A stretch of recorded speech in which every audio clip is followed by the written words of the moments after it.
Hello बच्चों, स्वागत है आज का आपकी नई क्लास में। मेरा नाम रुद्र प्रताप सिंह राठौड़ है और मैं आपके लिए लेके आया हूँ अमेजिंग से कॉन्सेप्ट्स, अमेजिंग चैप्टर्स, जिसको हम स्टार्टिंग से एंड तक पढ़ेंगे। और ये मेरा यूट्यूब पे पहला स्टार्टिंग है कि मैं यूट्यूब पे पढ़ाना चालू कर रहा हूँ अपने पीसी द्वारा। तो मैं आपको बता देता हूँ कि मैं आपको पर्सनल गाइडेंस देता रहूँगा joint entrance exam JEE mains की और JEE एडवांस की। आज हम चालू करने वाले हैं क्लास 11 का नया chapter, chapter number 1, some basic concepts of chemistry, जिसमें हम पढ़ेंगे मोल के बारे में, जिसमें हम पढ़ेंगे सॉल्यूशंस के बारे में। तो उससे पहले मैं आपको ये बता देता हूँ कि आपको पढ़ना कैसे है और क्या क्या टॉपिक्स हैं जो आज की क्लास में हम कवर करेंगे, आज की वीडियो लेक्चर में हम कवर करेंगे। सबसे पहली बात तो कि अगर आप केमिस्ट्री को पढ़ना चालू कर रहे हो तो आप ये मान के चलो कि आप 9th 10th हर एक साइंस के छोटे मोटे कॉन्सेप्ट से आपके क्लियर हो।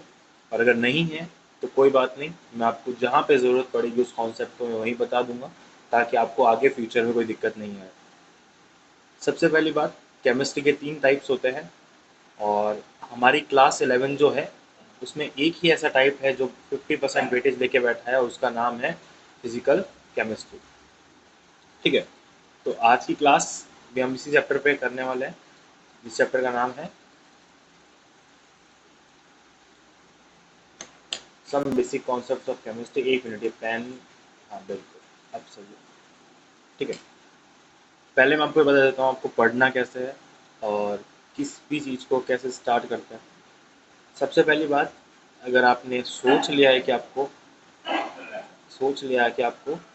JEE फर्स्ट अटैम्प्ट में क्लियर करना है, तो क्लास आपको अभी से ही क्लास 11 और क्लास 12 को कंप्लीट करना होगा। अगर आप अभी लेके बैठोगे तो 2027 का जो पेपर होगा उसमें आप अच्छे नंबर स्कोर कर पाओगे। ठीक है, तो एनीवेज हम पहले देखते हैं कि क्या बेसिक कॉन्सेप्ट्स है केमिस्ट्री के पढ़ने को, क्या क्या चीज़ें हैं जो आपको बतानी है, क्या क्या चीज़ें आपको नहीं सीखनी है। ठीक है, तो सबसे पहली चीज़ ये आती है कि आपको ये मान के चलना है कि फिजिकल केमिस्ट्री चालू करते वक्त आपके दिमाग में एक चीज़ ये होनी चाहिए कि मेरी एक सेपरेट नोटबुक होगी जिसमें सिर्फ फिजिकल केमिस्ट्री के चैप्टर्स को मैं राइट डाउन करूँगा। क्लास में जो नोट्स लिखाई जाएंगे उसे मैं राइट डाउन करूँगा। तो सबसे पहले मैं आपको बता देता हूँ कि how to study a physical chemistry. Physical chemistry का मतलब ही यही होता है कि आपको कैलकुलेशंस आनी चाहिए, आपको सॉल्यूशंस के बारे में पता होना चाहिए, आपको सॉल्वेंट, सॉल्यूट, मोल, आरएनएस कॉन्सेप्ट, इन सब चीज़ों के बारे में आगे आपको पता चलेगा धीरे धीरे। तो हमें फिजिकल केमिस्ट्री में ये चैप्टर्स पढ़ने पड़ते हैं, जैसे स्टेट्स ऑफ मैटर हो गया, इक्विलिब्रियम हो गया, आप बात करोगे स्ट्रक्चर ऑफ एटम हो गया, जो अभी मैं चालू कर रहा हूँ सब बेसिक ऑफ कॉन्सेप्ट्स, ये भी फिजिकल केमिस्ट्री का पार्ट है। तो हर एक चैप्टर में आप कहीं ना कहीं एटम्स के अराउंड, कहीं ना कहीं इक्वेशंस जो होती है, केमिकल रिएक्शंस होती है, उनके अराउंड आपकी फिजिकल केमिस्ट्री रिवॉल्व करती है। ठीक है, तो अभी मैं आपको बता देता हूँ in how to study a physical chemistry. इसका सबसे मतलब बेसिक से अगर कोई टीचर पढ़ाएगा तो आपको पढ़ाएगा क्लास 9 से। क्लास 9 से अगर आप देखोगे तो आपकी फिजिकल केमिस्ट्री चालू हो जाती है। हाँ, उस समय आपको बताया नहीं जाता कि भाई आप क्लास 9th में हम फिजिकल केमिस्ट्री चालू कर रहे हैं, बट क्लास 9th और क्लास 10th में आपको जो आगे की 11 12 की केमिस्ट्री है, जो JEE की केमिस्ट्री है, उसका बेसिक नॉलेज दे दिया जाता है। यहाँ पे आपने मेरा पॉइंट नंबर 3 देखा होगा। पॉइंट नंबर 3 का है matter and it's classification. Matter and it's classification, ये क्लास 9th का चैप्टर नंबर 1 है। ये क्लास 9th का चैप्टर नंबर 1 है। एक सेकेंड, ये क्या हो रहा है?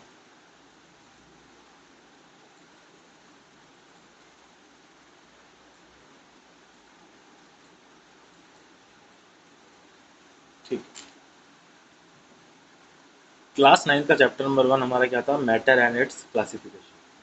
तो मैंने ये सोचा अपनी तरफ से, अपने एंड से, कि अगर मैं जेई के बच्चे को पढ़ा रहा हूँ तो मैं ये समझ के नहीं पढ़ाऊँ कि यार वो क्लास 10th पास आउट है, क्लास 12th में पढ़ रहा है, या रिवीजन करने मेरे वीडियोस देख रहा है। मैं ये मान के चलूँगा कि वो बच्चा 9th से सारे टॉपिक्स को समझे और धीरे धीरे धीरे धीरे एक अच्छे पेस से हम उस लेवल को भी अटेन कर लेंगे जब हम जेई के लेवल के क्वेश्चंस को सॉल्व करेंगे। ठीक है, तो पहली स्लाइड में हमने क्या बताया कि टॉपिक्स कौन से हम कवर करेंगे। आपको ये याद रखना है कि आप हमेशा अपने एक अलग नोट्स बना के चलो। क्या बना के चलो? नोट्स। आपके पास अपने एक अलग नोट्स होने चाहिए, अपनी कॉपी होनी चाहिए, और उसमें आपको सभी चीज़ों के बारे में बताता रहूँगा कि आपको कब क्या करना है, कब क्या कैसे करना है, वो भी आपको बताता रहूँगा। ठीक है, मेरे को कलर चेंज कर देता हूँ और मैं आपको जनरल चीज़ बता देता हूँ कि कहाँ पे आपको कितने टाइप्स की केमिस्ट्री पढ़नी है। सबसे पहले टाइप की अगर मैं बात करूँ, ये आ गया। ठीक है, हम बात करते हैं सबसे पहले केमिस्ट्री। तो केमिस्ट्री के 3 पार्ट्स हमें देखने को मिलते हैं। Part number 1, part number 2, part number 3। First part जो हमारा केमिस्ट्री का होता है उसे हम कहते हैं फिजिकल केमिस्ट्री। सेकंड नंबर पे आता है हमारा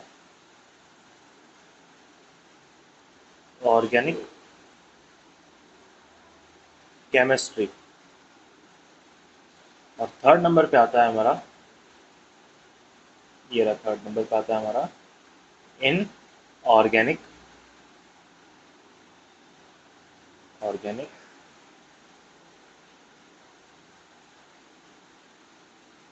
केमिस्ट्री।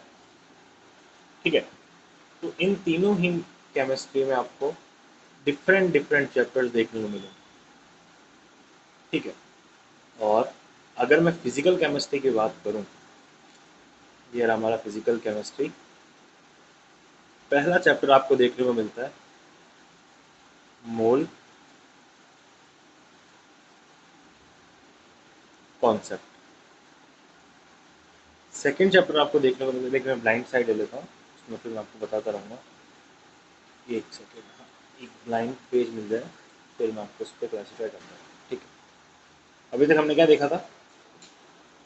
अभी तक हमने ये देखा कि केमिस्ट्री जो है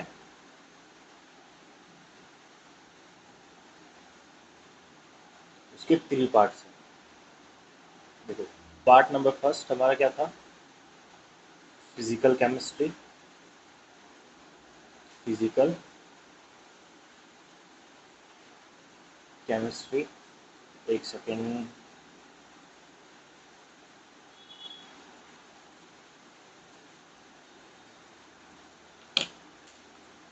एक सेकेंड। ये क्या ना, थोड़ा अभी मैंने यूट्यूब पे नया चालू करा है और टेक्नोलॉजी की इतनी नॉलेज नहीं है, उस वजह से ये थोड़ा ग्लिच देखने को मिलेगा। अब कोई नहीं, एनीवेज अपन देखते हैं। ठीक है, पहला पहला क्या था हमारे पास? Physical chemistry. ठीक है, केमिस्ट्री के 3 पार्ट्स थे। पहला फिजिकल केमिस्ट्री।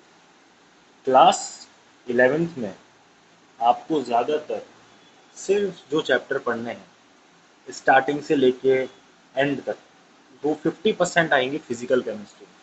यानी कि आपका क्लास 11th का जो पोर्शन है वो फिजिकल केमिस्ट्री का पोर्शन। अगर मैं आपके सामने बात करूँ चैप्टर नंबर 1 की, जो आज हम चालू करने वाले हैं, जिसका नाम है मोल कॉन्सेप्ट, या फिर आप उसे अपनी टेक्स्ट बुक जो एनसीईआरटी में है उसमें लिखा रहेगा some basic concepts of chemistry. ठीक है, तो कहाँ गया मार्कर? ये सबसे पहले तो मैं आपको बता देता हूँ कि चैप्टर नंबर फर्स्ट हमारा है, उसका नाम है मोल कॉन्सेप्ट, या फिर आप अपनी एनसीईआरटी टेक्स्ट बुक में इसका नेम पढ़ोगे सम बेसिक कॉन्सेप्ट्स ऑफ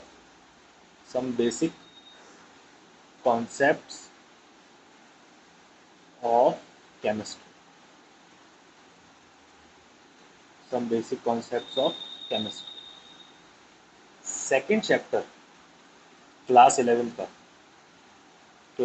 का सेकेंड चैप्टर आपको देखने को मिलेगा एटम्स के बारे में। एटम का स्ट्रक्चर क्या होता है, एटम्स के अंदर कौन रिवॉल्व करते हैं, एटम अपने अंदर कितने तरीके के फोर्सेस को रखता है, force of attraction, force of repulsion, atom के पास इलेक्ट्रॉन्स होते हैं, प्रोटॉन्स होते हैं, तो कितने नंबर में किसी एलिमेंट के पास कितने इलेक्ट्रॉन्स है, कितने प्रोटॉन्स है, उनके बारे में हम पढ़ेंगे चैप्टर नंबर 2, जिसका नाम है structure of atom. Structure of atom. अब अगर मैं बात करूं चैप्टर नंबर 3 की, चैप्टर नंबर 3 है आपका states of matter. States of matter.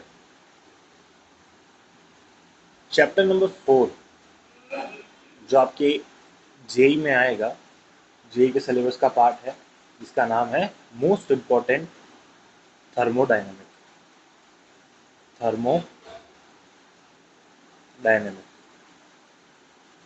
या फिर थर्मोडायनेमिक्स।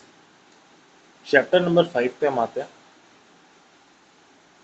चैप्टर नंबर 5 का नाम है थर्मोडायनेमिक्स से लिंक है। थर्मोडायनेमिक्स जब आप पढ़ोगे आपको समझ में आएगा कि इक्विलिब्रियम क्या होता है, इक्विलिब्रियम कोई रिएक्शन कैसे अटेन करती है, और उसका नाम क्या है, इक्विलिब्रियम। एंड लास्ट हमें देखने को मिलता है क्लास 11 के चैप्टर्स पे, क्लास 11 के सिलेबस से जो जेई में भी आएंगे, और उस चैप्टर का नाम है रेडॉक्स रिएक्शन। ठीक है, ये चैप्टर्स है जो मैं आपको इन लेक्चर्स में कवर कराता रहूँगा। सबसे पहले हम चालू करेंगे मोल कॉन्सेप्ट से। मोल कॉन्सेप्ट के बाद हम देखेंगे structure of atom, states of matter, thermodynamics, equilibrium and redox reaction. अब बच्चे, अगर आपने अपनी एनसीईआरटी देखी होगी तो बच्चों आपका ये डाउट रहेगा कि सर आपने स्टेट्स ऑफ मैटर जो 3rd नंबर पे चैप्टर लिखा है तो हमारी बुक्स में तो नहीं है। तो जैसे मैंने आपको स्टार्टिंग में बताया था, अपन जेई का पूरा सिलेबस कवर करेंगे, तो जो हमारा ये चैप्टर नंबर 3 है स्टेट्स ऑफ मैटर, ये एनसीईआरटी बुक का पार्ट नहीं है। एनसीईआरटी बुक का पार्ट नहीं है, या फिर मैं ऐसा कह सकता हूँ कि अगर आप जेई का ऑफिशियल सिलेबस देखोगे तो उसमें आपको ये चैप्टर देखने को नहीं मिलेगा। इसका वेटेज बहुत लो होता है।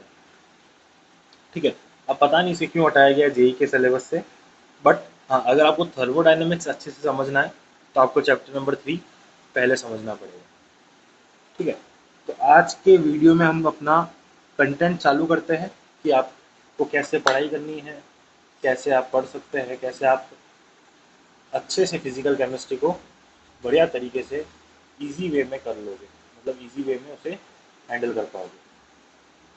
अब आता है how to study of physical chemistry. तो अपनी प्रिपरेशन जर्नी को चालू करने का सबसे बेस्ट डे ये वो होगा जब आप ये वीडियो देख रहे हो। जैसे ही आपको वीडियो आपके पास आया, आपने वीडियो देखा, पढ़ना चालू करा, वो डे 1 है आपका। आपको डे 1 से ही चालू करना है अपनी प्रिपरेशन को, क्योंकि जर्नी बहुत बड़ी है, सिलेबस बहुत लंबा चौड़ा है। आपको हर एक टॉपिक कवर करना पड़ेगा, हर एक सैम्पल पेपर खुद से सॉल्व करना पड़ेगा, हर एक कॉन्सेप्ट समझना पड़ेगा, और उसे समझने के बाद आपका जब जेईई मेंस का पेपर होगा तब तक वो आपके माइंड में भी रहना चाहिए। वरना जो आपने अभी मेहनत करी है वो उस समय अगर एंड हो गई, उस समय अगर आप कोई कॉन्सेप्ट भूल गए, आपका क्वेश्चन गलत चला गया, तो आप बाद में सिर्फ रिग्रेट करते रह जाओगे। और हमें रिग्रेट नहीं करना, हमें आगे बढ़कर अच्छा कॉलेज सेलेक्ट करना है, अच्छी चीज़ें करनी है, अच्छे आईआईटीज़ में, अच्छे एनआईटीज़ में, अच्छे जीआईएफ में, ट्रिपल आईटीज़ में सिलेक्शन लेना है। तो उसके लिए हमें जानना होगा how to study a physical chemistry. तो फिजिकल केमिस्ट्री को सबसे बढ़िया तरीका है पढ़ने का कि आप जिस दिन कोई क्लास अटेंड कर रहे हो अपनी कोचिंग में, यूट्यूब में, या जो भी ऑनलाइन प्लेटफॉर्म आपका है, जैसे ही आपने क्लास पढ़ी, जैसे 2 घंटे की क्लास थी आपकी, तो 2 घंटे में टीचर ने जो भी कॉन्सेप्ट समझाया, जो भी चैप्टर को आगे बढ़ाया, जो भी टॉपिक समझाया, उसे उसी दिन रिवाइज कर लो, उसे उसी दिन रिवाइज कर लो। इसके पीछे बहुत तगड़ा साइंटिफिक प्रूफ है कि अगर आपने जो आज सुबह पढ़ा था और सोने से पहले या फिर शाम को अगर आप उसे रिवाइज कर लोगे, तो वो आपको बहुत लंबे टाइम तक याद रहेगा। अब ऐसा तो होगा नहीं कि आपको जेई के पेपर से पहले ही सब कुछ मतलब अगर आप रिवाइज करने बैठे तो सब कुछ ही आपको आता होगा, नहीं, ऐसा नहीं होता। कुछ टॉपिक्स ऐसे होते हैं जिनमें हमें डाउट्स रह जाते हैं, कुछ टॉपिक ऐसे होते हैं जो टीचर पढ़ा देता है बट हम पढ़ना भूल जाते हैं, या फिर हम पढ़ने के बावजूद भी कुछ लिखना भूल गए, तो वो अगर आ गया और हम रिविज़न करने बैठे, तो मेरे पास ये नहीं होना चाहिए कि यार ये तो मैंने कभी पढ़ा ही नहीं, या पढ़ा था मैं भूल गया। तो इसके लिए आपको क्या करना पड़ेगा, रिवीजन पीरियोडिकली करना पड़ेगा। यानी कि अगर आपने आज एक चीज़ पढ़ी है तो उसे आज के आज ही रिवाइज करो सोने से पहले, फिर 2-3 दिन बाद जब आपके निकल जाए, क्लास के 2-3 दिन हो जाए, तब आप उसे रिवाइज करो, और एक रिवीजन आप करो जब चैप्टर एंड होता है। तो ऐसे अगर आप रिवीजन की साइकिल को फॉलो करोगे, पीरियोडिकल रिवीजन करोगे, तो एक टाइम पीरियड में आपको सारी चीज़ें रिवाइज होती रहेगी। रिवाइज होने के कारण आपको सारी चीज़ें दिमाग में याद होती रहेगी। तीसरी चीज़, तीसरी और सबसे इम्पोर्टेंट चीज़ आपकी यही है कि आप अगर फिजिकल केमिस्ट्री को अच्छी तरीके से करना चाहते हो, अच्छी तरीके से समझना चाहते हो, तो फिजिकल केमिस्ट्री के कॉन्सेप्ट को समझने का सिर्फ एक ही रास्ता है, एक ही उपाय है, एक ही रामबाण इलाज है, और वो है क्वेश्चन प्रैक्टिस। क्योंकि अभी मैं डेफिनेशन से चालू करूँगा कि भाई मैटर क्या होता है, या फिर मैं आपको बताऊंगा कि भाई टाइप्स ऑफ मैटर क्या होते हैं, क्लासिफिकेशन ऑफ मैटर क्या होते हैं। अगले चैप्टर में हम पढ़ेंगे एटम क्या होता है, इलेक्ट्रॉन क्या होता है, प्रोटॉन क्या होता है। बट पेपर में ये नहीं आएगा। पेपर में आपसे डायरेक्ट सवाल ये नहीं पूछेगा कि भाई इलेक्ट्रॉन क्या है, प्रोटॉन क्या है, मैटर क्या है। पेपर में आपसे पूछेंगे कि भाई एक सॉल्यूशन दे रखा है, उसमें सॉल्वेंट की कंसंट्रेशन क्या है, सॉल्यूट दे रखा है तो सॉल्यूट की कंसंट्रेशन क्या है, मोल कितने मोल है इसके, मोल फ्रैक्शन क्या है इसका, मोलरिटी, मॉलिक्यूलिटी, इन सब के बारे में आपसे पेपर में पूछा जाएगा। ठीक है, तो आपको हमेशा जितना ज़्यादा हो सके क्वेश्चन प्रैक्टिस पे ध्यान रखना है, क्वेश्चन प्रैक्टिस पे आपका कमांड रहना चाहिए। क्योंकि जितना ज़्यादा अगर आप कोई क्वेश्चन को प्रैक्टिस करोगे, तो आपके कॉन्सेप्ट जो है वो क्लियर होते रहेंगे, और अगर कॉन्सेप्ट क्लियर होंगे तो आपको एंड तक सारी चीज़ें याद रहेगी। ठीक है, 3 चीज़ें हम देख चुके हैं। रिवीजन करना है। रिवीजन कब करना है, जैसे ही आपको कोई किसी ने चैप्टर पढ़ाया तो आप उसको हाथों हाथ रिवाइज करेंगे कि भाई आज मैंने ये 2 घंटे की क्लास ली, तो मैं रात को सोने से पहले से अच्छे से रिवाइज कर लूँगा।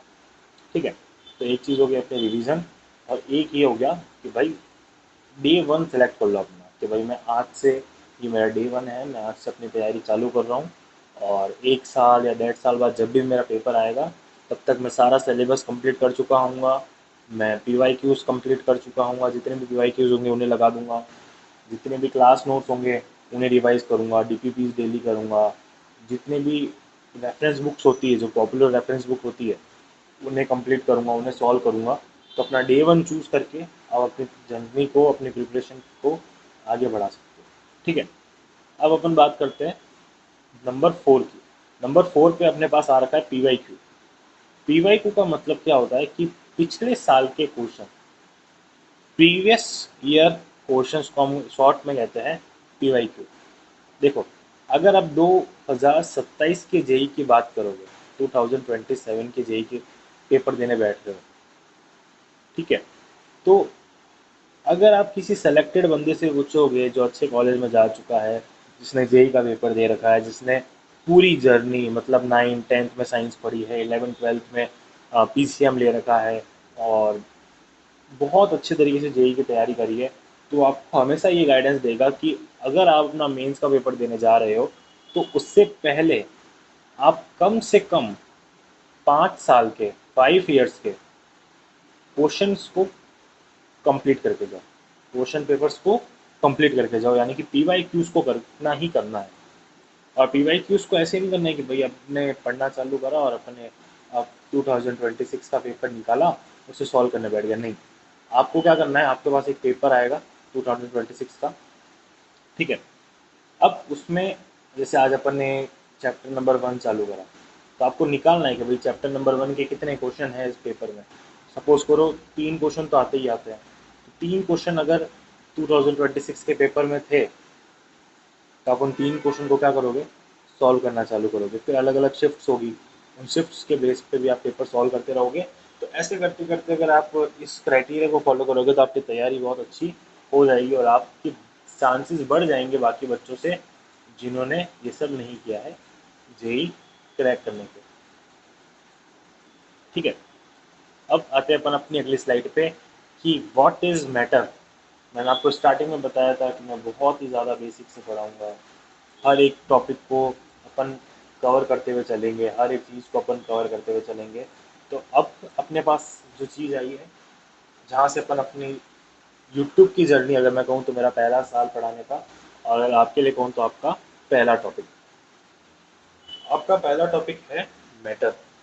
सुना सुना लग रहा है। मैटर एक ऐसा शब्द है जो हर एक बच्चा, चाहे वो आर्ट्स का हो, चाहे वो कॉमर्स का हो, या फिर अपने साइंस का हो, उसने 9th में वो पढ़ के ही आगे निकलता है कि भाई मैटर क्या होता है। क्लास 9th में तो 2 चैप्टर थे, matter around us and second one is matter around us is pure.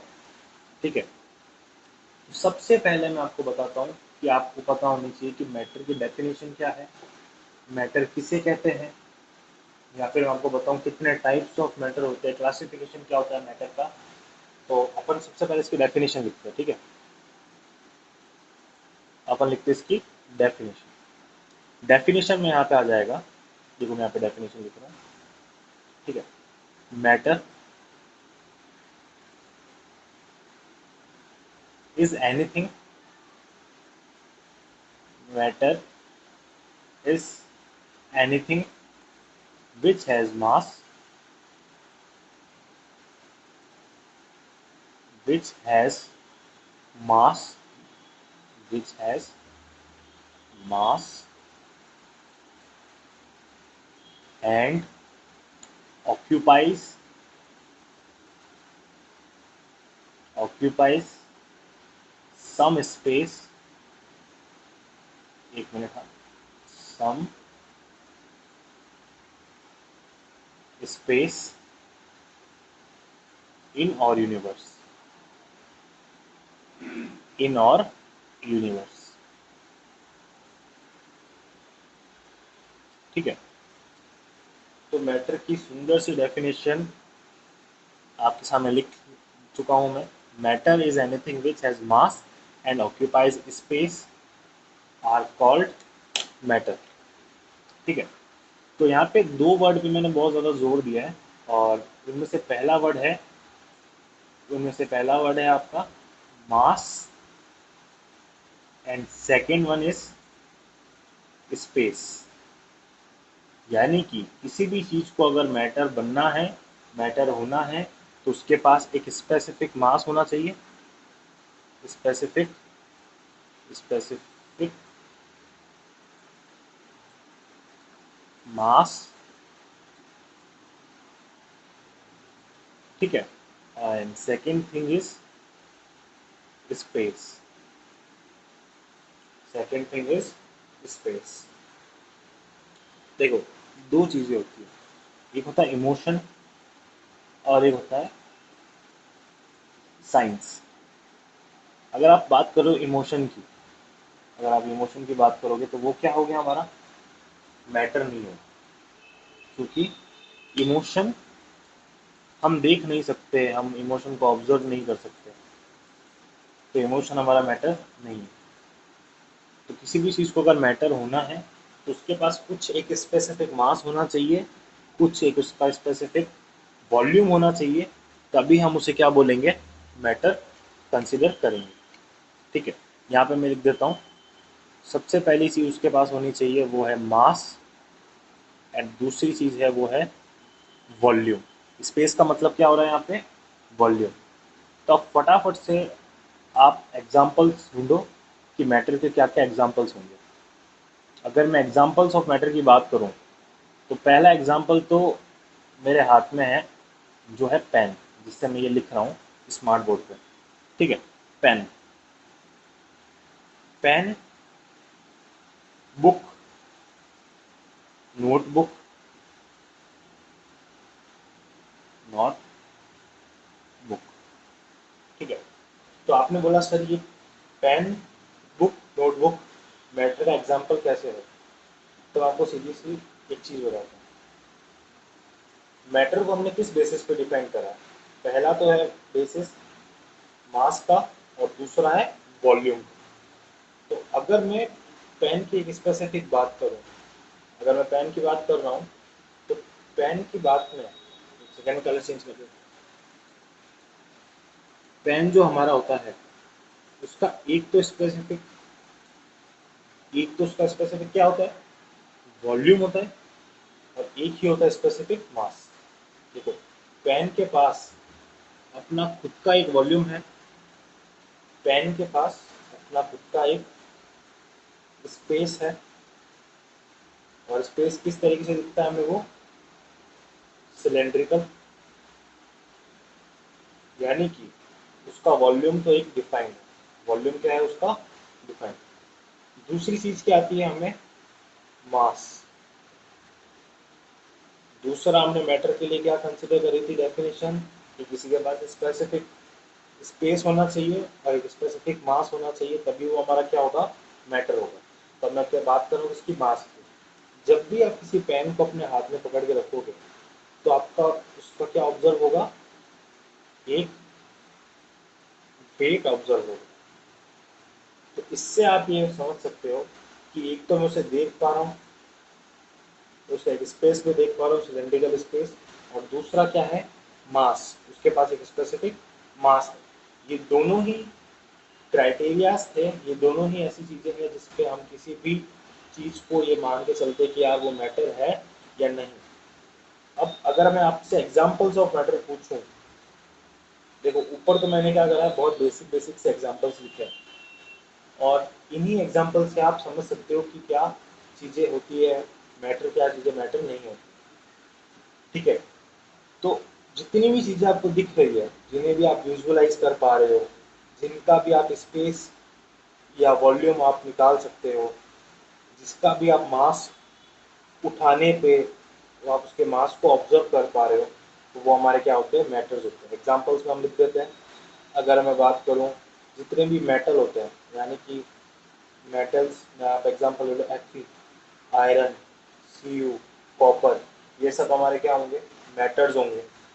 अगर आप बात करोगे ब्लैक बोर्ड की, ब्लैक बोर्ड की, ये भी हमारा क्या होगा, एक मेटल होगा। अगर मैं आपके सामने बात करूं जिस पीसी पे मैं पढ़ा रहा हूँ, इस पीसी के सारे कंपोनेंट्स, ये भी क्या होंगे, मैटर होंगे।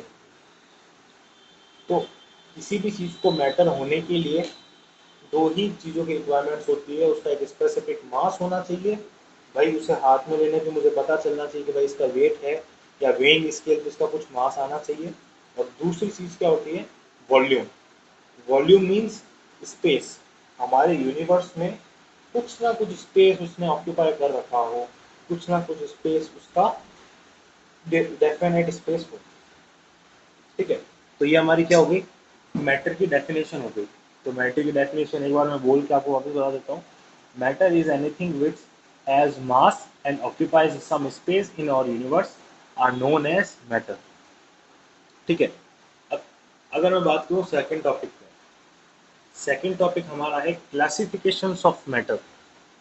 हमने अभी पढ़ा कि भाई मैटर क्या होता है। आप जिस मोबाइल पे ये वीडियो देख रहे हो वो भी क्या है, एक मैटर है।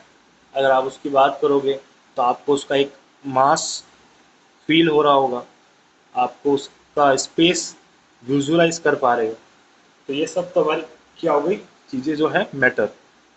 अगर मैं आपकी बात करूँ थॉट्स, जो हमारी सोच होती है, जो हमारे विचार होते हैं, जो हमारे इमोशंस होते हैं, जो हमारी फीलिंग्स होती है, वो क्या मैटर है या नहीं, उसका जवाब क्या होगा, नहीं। मैटर होने के लिए क्राइटेरिया क्या था? स्पेस और मास होना चाहिए।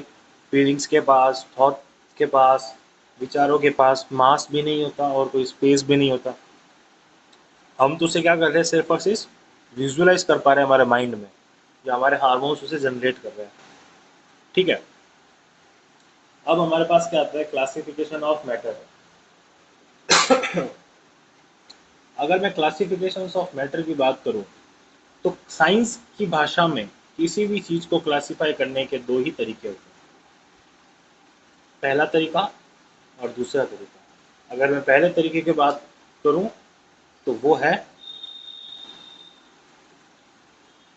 फिजिकल प्रॉपर्टी, फिजिकल प्रॉपर्टी, और सेकंड वन होता है केमिकल, केमिकल प्रॉपर्टी। ठीक है, पहला क्या है, क्लासिफिकेशन ऑफ मैटर में किस बेसिस पर क्लासिफाई करा है? एक करा है फिजिकल और दूसरा करा है केमिकल। अगर आपसे कोई पूछे कि साइंस में ज़्यादातर हम किन दो चीज़ों में क्लासीफाई करते हैं, पहला क्या होता है उसका फिजिकल स्टेट और दूसरा क्या होता है उसका केमिकल स्टेट, या फिर उसकी फिजिकल प्रॉपर्टीज़, दूसरी केमिकल प्रॉपर्टीज़। अब देखो, फिजिकल प्रॉपर्टीज़ जो होती है हम पढ़ते हैं क्लास 9th में, और केमिकल प्रॉपर्टीज़ जो होती है वो हम पढ़ते हैं क्लास 10th में। तो बेसिकली अभी आपका क्लास 9th और 10th का मैं छोटा सा रिवीजन दे देता हूँ आपको, जो आगे क्लासेस में बहुत ज़्यादा काम आएगा। अगर मैं फिजिकल प्रॉपर्टीज़ की बात करूँ, क्लास 9th में आपका पहला चैप्टर था मैटर, और मैटर की 3 फिजिकल प्रॉपर्टीज़ आपको बताई थी, और तीनों फिजिकल प्रॉपर्टीज़ के नाम आपको याद होंगे। पहली थी हमारे पास सॉलिड, सेकंड थी हमारे पास लिक्विड, और third one is gas, third one is gas. ठीक है, तो आपने पढ़ा होगा कि भाई सॉलिड क्या होता है, लिक्विड क्या होता है, गैस क्या होता है। क्लास 9th में आप जाते हो, आपको बताते हैं कि भाई सॉलिड होने के लिए उसके पार्टिकल्स जो होते हैं, मैटर्स के पार्टिकल जो होते हैं वो बहुत ज़्यादा क्या होने चाहिए, कंप्रेस्ड होने चाहिए। लिक्विड में थोड़ा कम कंप्रेस होता है, उनके पार्टिकल्स के बीच में थोड़ा गैप बढ़ जाता है। गैसेज में वो गैप बहुत ज़्यादा, सबसे ज़्यादा हो जाता है लिक्विड और सॉलिड के कंपेयर में। तो अगर फिजिकल प्रॉपर्टीज़ ऑफ मैटर की बात मैं करूँ तो उसमें पहला चीज़ आती है सॉलिड, लिक्विड और गैस। तीन क्राइटेरियाज को हमने क्या करा, इससे क्लासीफाई कर दिया, सॉलिड, लिक्विड एंड गैस। दो और होती है, एक होता है ब्रॉन्ज स्टेट वाला, जिसमें हम उसके बारे में पढ़ते हैं कि भाई कैसा वो हमें विजुअलाइज हो रहा है, बट उसकी अभी हमारे सिलेबस में रिक्वायरमेंट नहीं है, तो अगर उसकी बात नहीं करें तो ज़्यादा बेटर होगा। ठीक है, एक होता है प्लाज्मा, बता देता हूँ अगर मैंने बोला है तो।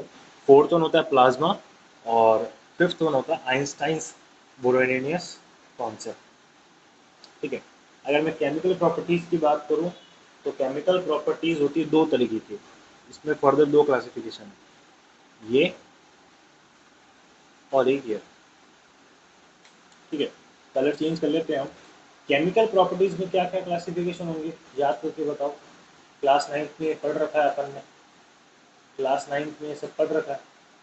देखो, पहला तो आ जाता है प्योर, और दूसरा आ जाता है मिक्सचर। यानी कि अगर मैं केमिकल प्रॉपर्टीज़ की बात कर रहा हूँ तो पहली केमिकल प्रॉपर्टी हमारी कौन सी हो जाती है, प्योर सब्सटेंस, प्योर सब्सटेंस, और दूसरी कौन सी हो जाती है, मिक्सचर्स। प्योर सब्सटेंस जैसे नाम में ही प्योर आ रहा है, यानी कि उसका जो कंपोजिशन होगा वो क्या रहेगा, प्योर फॉर्म में रहेगा, उसमें किसी भी तरह का दूसरे पार्टिकल की मिक्सिंग नहीं हो रखी होगी, यानी कि हमारे पास वो क्या होगा, प्योर फॉर्म में। अब प्योर सब्सटेंस के भी दो टाइप्स होते हैं, और मिक्सचर्स के भी दो टाइप्स होते हैं, जो हम क्लास 10th में पढ़ के आ चुके हैं। प्योर सब्सटेंस की अगर मैं बात करूँगा तो प्योर सब्सटेंस में सबसे पहला आता है,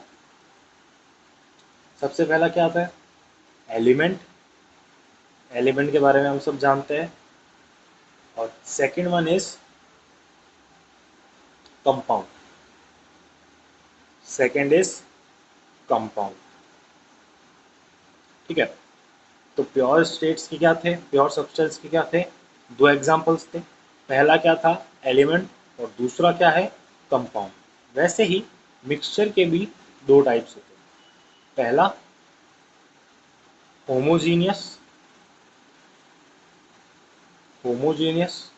mixture, and second heterogeneous mixture. heterogeneous mixture, ठीक है। अभी हम स्टार्ट करेंगे फिजिकल क्लासिफिकेशन से, और धीरे धीरे धीरे हम आगे जाते जाते हम केमिकल क्लासिफिकेशन को भी एक बार पढ़ लेंगे, ठीक है। तो अभी हम किसकी बात कर रहे हैं? फिजिकल प्रॉपर्टीज में सॉलिड, लिक्विड और गैस की, ठीक है। इसके लिए मैं नया पेज ले लेता हूँ इसकी सारी प्रॉपर्टीज को समझाने के लिए। जैसे मैंने ऊपर इंट्रो लिख रखा है, फिजिकल क्लासिफिकेशन ऑफ मैटर। इसका क्लासिफिकेशन कर रहे हैं हम मैटर का। तो अगर हम बात करें फिजिकल क्लासिफिकेशन ऑफ मैटर की, तो मैं एक मिनट येलो पेन सेलेक्ट कर लेता हूँ। तो